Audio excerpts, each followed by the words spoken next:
El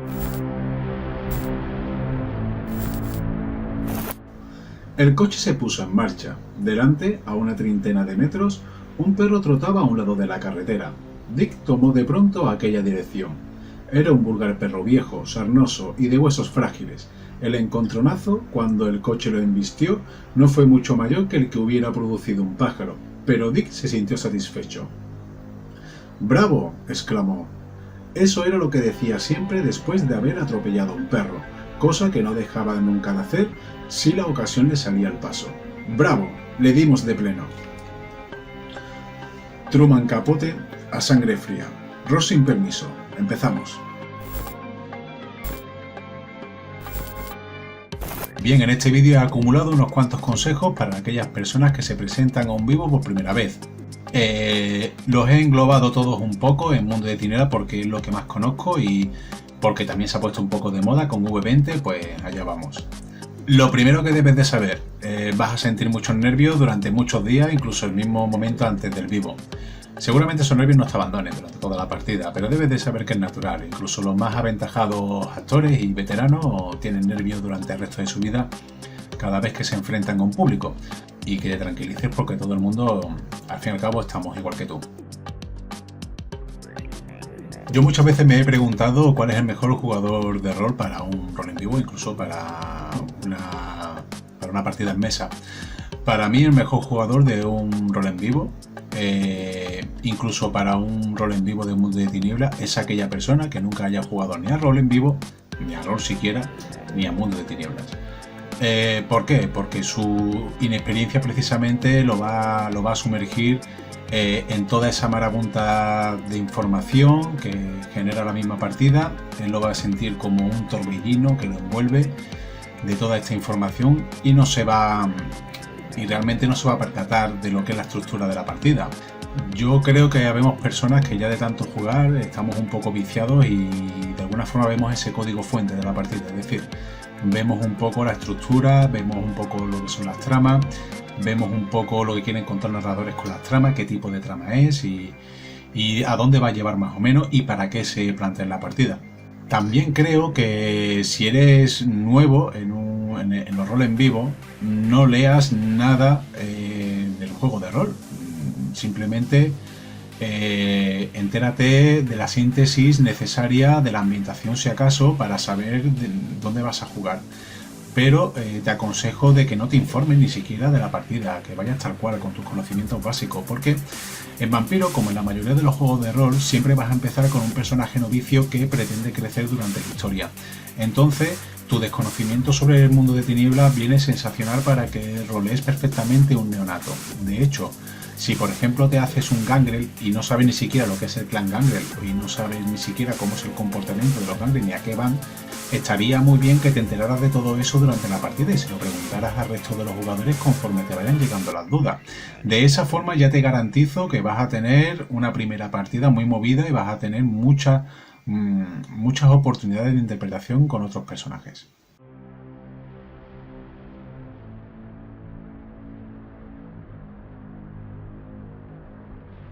No hagas el personaje antes de tiempo. Es decir, el personaje tiene que ser flexible, por lo tanto, únicamente, ahora vamos a hablar del preludio, pero únicamente idea del personaje lo necesario que te ayude a comenzar la partida y haz que el personaje se vaya construyendo en la partida. Ahora iremos diciendo cómo. Para eso lo que necesita es un personaje ideado con unos matices arquetípicos, unos matices también personales, pero no muy adornado con la intención de que sea flexible y no esté muy enmarcado, después te sea muy difícil incorporarlo en la partida. El personaje que idees tiene que ser natural y fácil de entender, es decir, y más siendo una persona nueva en los roles en vivo, no hagas personajes muy difíciles de entender o personajes que para entenderlo hay que entrar en una profundidad, porque para profundizar el personaje, yo voy a dar algunos matices, pero es cierto que al principio en un rol en vivo que te presentas a un evento que no conoces a muchas personas, que de alguna forma es algo todo muy novedoso para ti, es mucho mejor que empieces poco a poco, primero con personajes fáciles de entender respecto al resto de jugadores. El comportamiento de tu personaje yo no lo idearía antes de la partida, pero yo el comportamiento del personaje lo prefiero construir durante la partida. Preludio. El preludio, primero, ¿qué es? El preludio es un texto, por norma general, que se le piden a los jugadores antes de introducir sus personajes en las partidas por primera vez, para que los jugadores tengan una base o una idea de en qué consisten los personajes que se adhieren a la partida. Estos preludios no tienen una norma fija, simplemente son preludios, lo que tú interpretes por un preludio de un personaje. He leído de muchas páginas cronológico y con los personajes muy bien enmarcados en toda época de su existencia. No es algo que yo recomiende, ni es algo que yo haga. Yo particularmente lo que prefiero es contar en el preludio únicamente lo necesario para inspirar un poco ese personaje, para dar un concepto básico de lo que es el personaje y contar únicamente lo necesario para que el personaje haga el comienzo de esa llamada, ¿no?, a lo que es la aventura de lo que es el héroe.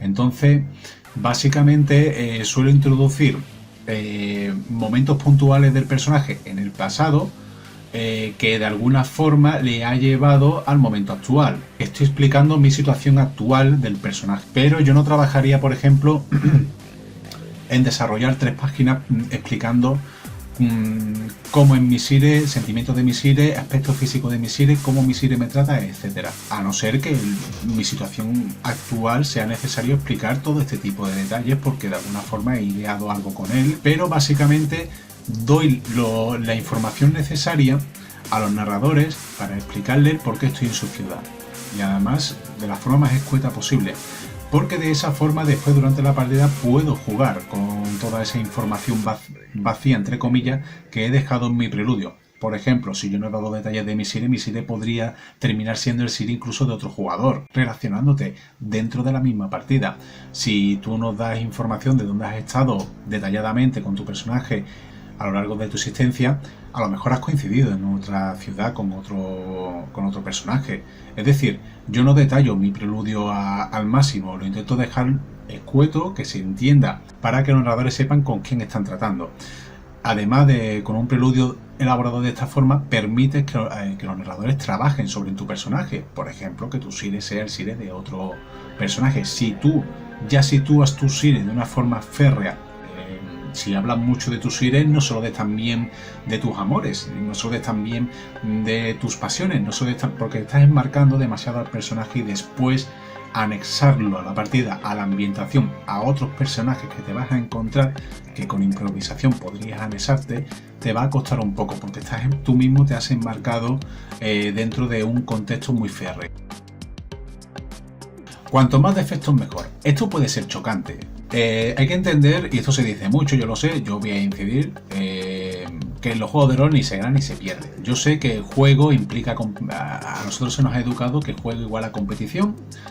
Eso obviamente no es así, pero de alguna forma nos han metido en el chip esta información. No se gana ni se pierde, del mismo modo que cuando se construye una carretera no se gana ni se pierde, se construye una carretera. Cuando tú elaboras un personaje, sí por miedo a que de alguna forma le descubran el talón de Aquiles y por eso lo maten, o cosas así, si piensas así, te diré que cambiaras el chip y que tuvieras en cuenta que hacer un personaje perfecto al final es aburrido. Es decir, un personaje donde tú nunca vas a mostrar tus debilidades, que puedes hacerlo, de hecho hay muchos jugadores que prefieren jugar así, me parece estupendo. En los juegos de rol cada cual se divierte a su forma y me parece bien. Yo no aconsejaría eso. Yo aconsejaría que precisamente elaboraras, y más tratándose de mundo de tiniebla, si es el caso, personajes muy imperfectos, porque esas imperfecciones son las que os van a permitir poder interactuar y moldearte a otros jugadores, a la ambientación, a los mismos narradores cuando elaboren tramas, etcétera. Así que si Mundo de Tiniebla te permite 7 y 7 puntos en defecto, yo siempre añado 7, y en Leyenda 10 pues en 10, y así con todos los juegos. Siempre añado el mayor número de defectos posibles al personaje. Deben de ser defectos que sé que voy a interpretar. Si por ejemplo te pones defectos tipo: yo tengo alergia a las medusas del lago Titicaca, que me perdonen los geógrafos y los habitantes del lago Titicaca, pues obviamente si la historia se va a desarrollar en Sevilla, ese defecto no tiene ningún tipo de lugar en tu personaje, ni siquiera que... Entonces deben ser siempre defectos que puedas siempre desarrollar en el personaje y en la partida. Con la intención de hacer un espejismo al resto de los jugadores y que piensen que tu personaje tiene una personalidad súper elaborada, con unos cuantos matices únicamente y con improvisación, te recomiendo es que hagas como dos grupos. Se pueden hacer más, pero si eres novato, te recomiendo dos grupos. Un grupo de defectos muy visibles, por ejemplo, una mala reputación. Una mala reputación, pues un defecto visible, que en principio todo el mundo que esté más o menos enterado de la movida se va a enterar quién eres tú y de que posees una mala reputación.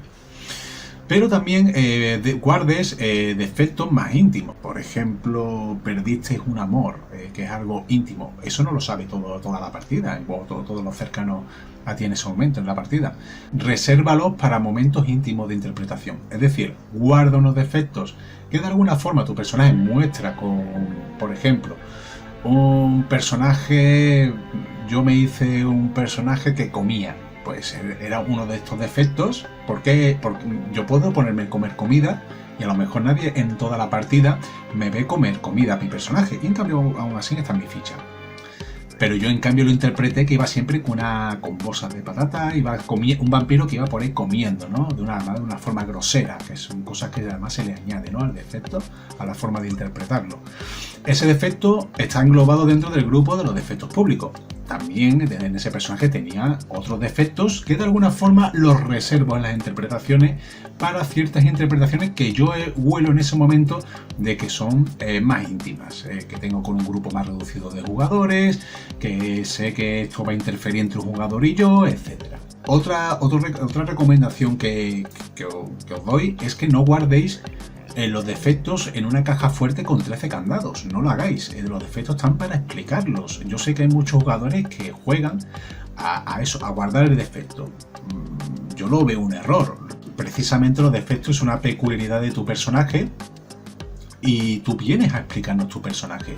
Por lo tanto, si juegas a eso, va a haber una parte de tu personaje que a lo mejor podría interesarme a mí para interpretar, pero como tú lo estás guardando, estás perdiendo ciertas oportunidades. Y en los roles vivos no hay ni tanto tiempo ni tantas oportunidades de cruzar roleos íntimos con otros jugadores. Así que desaprovechar oportunidades me parece que está de más. Guardar los defectos en una caja fuerte me parece un error. Hay que contarlos. Como bien he dicho, hay unos secretos que hay que contarlos de forma pública. Que tu personaje los muestra de una forma más atrevida porque forman parte de sí, y otros defectos que son más privados. Causa mucha sensación, causa como que tu personaje no es un cartón que han puesto ahí dibujado, no, es una persona que tiene diferentes capas y que algunos jugadores han podido profundizar en esas capas. Tu primer minuto de juego. Antes incluso de que el primer minuto de juego, recomiendo 10 minutos antes hacer un poquito de interiorización del personaje. ¿Cómo lo hago yo? Estar apartado del resto de la partida, pero junto a ella. Es decir, no estés con el jiji jaja, sino te pones a pasear a solas en el terreno de juego, ya sea en el exterior, en las habitaciones del interior, y observando detenidamente el atrezo del resto de los jugadores, si han puesto decoraciones, si las calles de la ciudad acompañan, para intentar concentrarte y sentir y empatizar a tu personaje. Además, yo recomiendo que cuando ideéis un personaje, a mí al menos me ayuda muchísimo, escojáis un tema, una canción o un grupo, aunque yo recomiendo más que os concentréis y destiléis hasta llegar a una única canción, que es lo que yo suelo hacer. Antes de comenzar el vivo, os ponéis unos cascos, la canción a todo trapo, camináis durante unos 10 minutos en silencio. Tú te tienes que creer que eso no son un grupo de frikis, que son vampiros de mundo de tinieblas. Entonces, tú necesitas una concentración. Mientras estás paseando, conversa con tu personaje, empatiza con él, invéntate escenas que tú ya hayas puesto en el preludio y así de camino las repasas para tenerlas en cuenta. Y esto te va a ayudar mucho más que si estás con el jijijaja hasta que dicen acción o empezamos la partida. Bien, si tú estás con el Kikigaka y empieza la partida, verás que a las personas les cuesta un poquito, ¿no? El arrancar, porque claro, ahora solo tienen que creer. Ellos estaban pensando en un chiste y ahora tienen que, de pronto, olvidar el chiste, meterse en el personaje y creerse todo el entorno. No llamen la atención sin necesidad. Es decir, o la excesiva atención sin necesidad. Si te has hecho un Nosferatu muy chulo, que camina encorvado, incluso se pone a 4 patas en el suelo, no es necesario que la primera reunión de clan del primer minuto de tu partida te pongas en todo el centro de la reunión haciendo eso. Y puedes hacerlo. Pero yo te recomiendo que gesticules tu personaje, algunos detalles que ya tengas pensado. Como te he dicho, aquí es cuando de alguna forma empiezo a moldear mi personaje. Aquí ya empiezo a escribir cómo se va a comportar mi personaje. Y estos sí son minutos que yo de alguna forma estoy muy concentrado. Por eso también hago un poquito el ejercicio de interiorizar el personaje antes de cada partida. ¿Y por qué para mí son importantes estos primeros minutos? Como he dicho antes, tengo el personaje solo con unos rasgos muy arquetípicos. Conforme lo que tú ves, conforme lo que te inspira, lo que estás jugando en ese momento, empieza a añadirle rasgos al personaje. Tampoco te cebes, pero sí es el momento de añadirle unos cuantos rasgos que lo identifiquen respecto al resto de personajes. Porque parecerte mucho a otro personaje puede dificultar la tarea de que otros jugadores te vean como algo interesante y no como una manada de cebras. Por ejemplo, si todo el clan bruja son unos cabeza hueca, van todos vestidos de chupa de cuero, van todos con pendientes, van todos así, vais a ser el clan bruja. Paco del clan bruja no va a existir, va a existir el clan bruja, eso respecto al resto de personajes. Estoy exagerando, pero algo así ocurre, el efecto cebra ocurre. Entonces, tu misión es hacer que tu personaje sea identificativo, que tenga rasgos muy personales, que tú seas único en la partida de alguna forma, porque todos son protagonistas y tú vas a ser uno de esos protagonistas, y los protagonistas tienen que ser protagonistas. Un protagonista estar en una manada de cebra también puede ser, y puede ser muy divertido jugar esa parte interna de la manada, de las cosas internas, etc. Uno puede dibujar un personaje común cuando juegas a rol en vivo. Entonces, ahora es el momento. ¿Y cómo lo vas a hacer? Pues lo vas a hacer con un poquito de astucia. Te vas a presentar los primeros minutos de partida y vas a observar, vas a escuchar muchísimo a los demás. Por eso, cuando vas por primera vez y es tu primera sesión de juego, recomiendo al principio mucha cautela. Escucha, observa, aprende, escucha mucho al PNJ, que los PNJ empezarán por cerca de ti a interpretar para empezar a mover rápidamente la partida, porque ellos son los primeros que saben que una partida de rol dura muy poco. Y te presentas en una partida donde todos los brujas ahora son todos filósofos. Y ahora resulta que no son más que unos charlatanes todos ellos. Pues sería un detalle importante que improvisara, que ahora tú eres un poquito el macarra de la reunión, porque tú has puesto a lo mejor como en naturaleza y conducta has puesto juez y arquitecto. No te quiero liar mucho. Muy bien, pero tú no has dicho qué tipo de juez y qué tipo de arquitecto es tu personaje. Tú no has dicho en tu preludio ni en ninguna parte. Lo puedes decir, pero siempre dejando, entonces tú es posible, siempre dejando muchas cosas en el aire, con la intención de que tú puedas decir en ese momento y matizar si es extrovertido, si es introvertido, si es tímido, si es una persona que pasa del clan, si le gusta el clan, si le gusta la estructura de la camarilla, si es hacia ella. Hay muchos detalles que tú debes de dejar siempre en el aire para que tú ahora los cojas según te convengas para ir generando ese personaje o protagonista de esa partida, adaptado. De esa forma vas a conseguir que el personaje crezca dentro de la partida y no un personaje que has creado muy marcadamente fuera, ahora tienes que meter un poquito a martillazos dentro.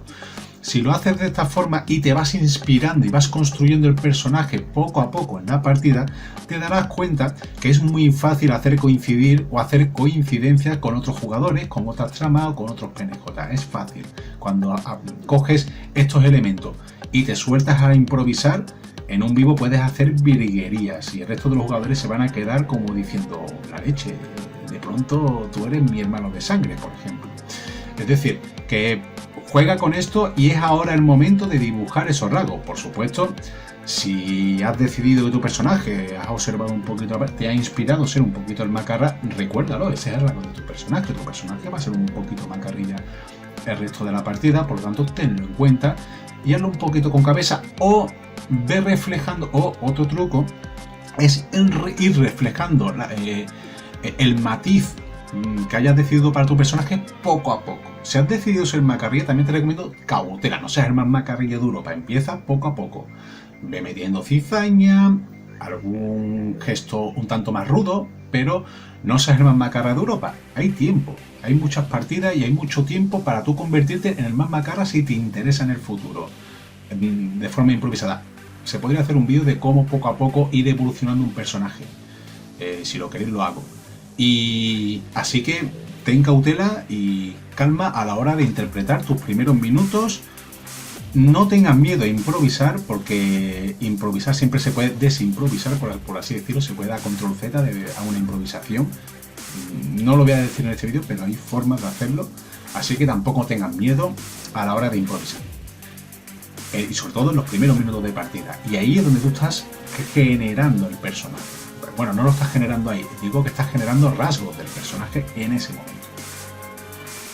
El atrezo. Tal vez yo no sea el más indicado para hablar de atrezo, porque admito y reconozco que yo soy un desastre atrezándome.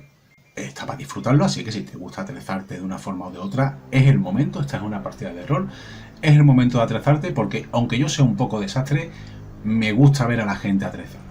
No obstante, tengo algunos consejos sobre los atrezos, y creo que a lo mejor las personas caemos. A mí si todas estas cosas las estoy diciendo es porque yo ya he caído, las he aprendido y las traslado. El atrezo debe ser cómodo. Yo he estado interpretando, como no tengo ni idea de coser ni de hacer atrezos, ni disfraces ni nada, entonces me improvisé una capa. Y claro, mi capa era muy chula y muy molona, pero mientras estaba jugando, la capa se me caía una historia de aquí, se me descolgaba y tenía que recogerla cada 2x3. Tuve que hacer apaños con imperdibles, en fin, que os voy a contar. Entonces, eso rompe la interpretación. O el típico atrezo que se va desmoronando, o el típico atrezo que no puedes apenas andar, o el típico atrezo, en fin. Los atrezos deben ser cómodos y flexibles para que tú puedas desenvolverte de un lugar a otro durante el juego. Además, ten en cuenta que tú vas a jugar un rol en vivo, son muchas horas en ese aspecto. Muchas horas van a ser de pie y te vas a tener que estar moviendo de un lado a otro. Además, el atrezo tiene que estar preparado para poder abrigarte. Es decir, ten en cuenta que en un rol en vivo muchas veces no se tiene en cuenta el clima, y muchas veces partes en exterior, o incluso todo el rol en vivo es en exterior.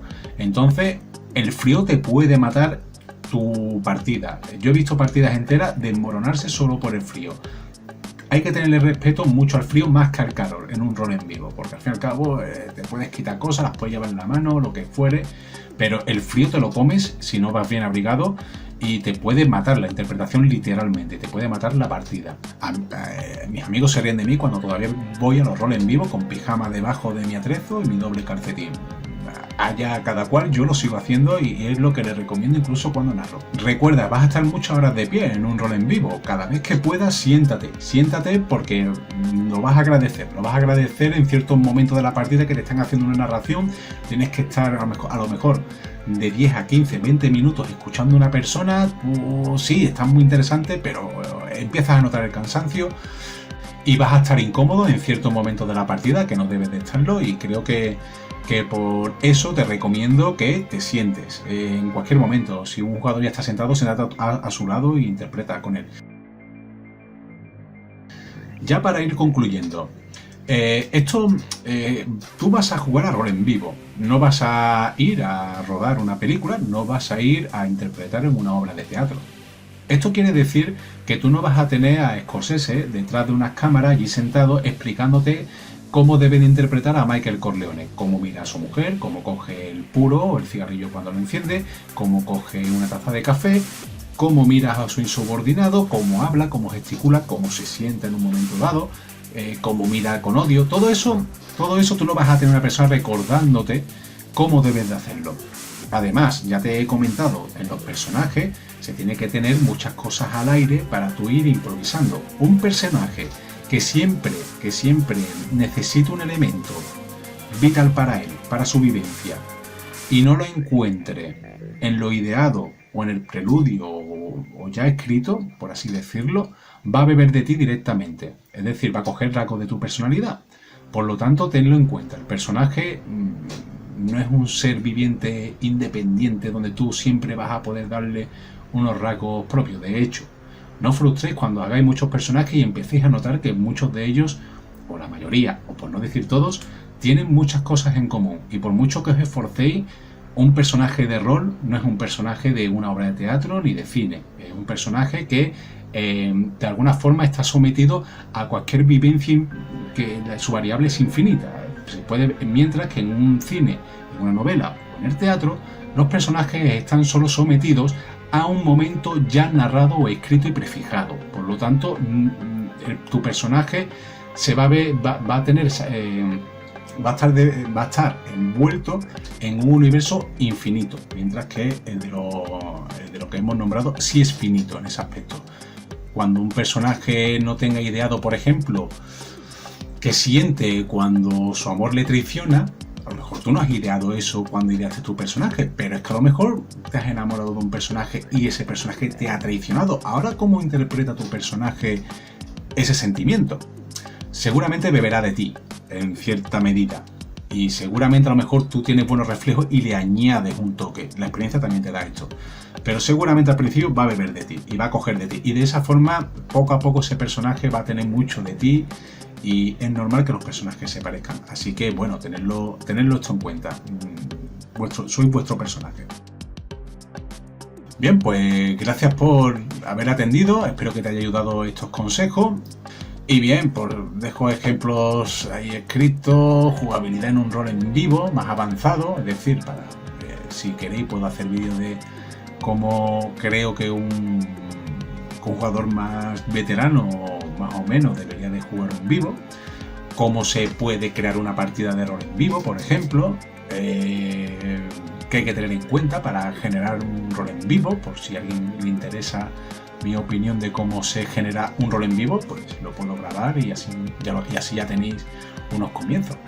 O cómo hacerse un Tremere y no morir en el intento, o un Nosferatu, o un Markavian, o lo que sea, o incluso explicar cosas de otro juego, o incluso explicar un poco de la historia de los roles en vivos que se han vivido, al menos en mi ciudad, y cómo, porque los roles en vivo antiguamente se jugaban de unas, por ejemplo, como dato curioso, antiguamente había cerca de 150 personas en un rol en vivo. Eran unos roles en vivo diferentes. Han ido evolucionando y a lo que tenemos ahora. Puedo hacer un vídeo explicando un poco toda esa evolución. En fin, lo que se os ocurra y lo que yo pueda aportar a la comunidad, bienvenido sea. Bien, pues nos vemos en el próximo vídeo y espero haberos entretenido. Y nada, un placer. Hasta pronto.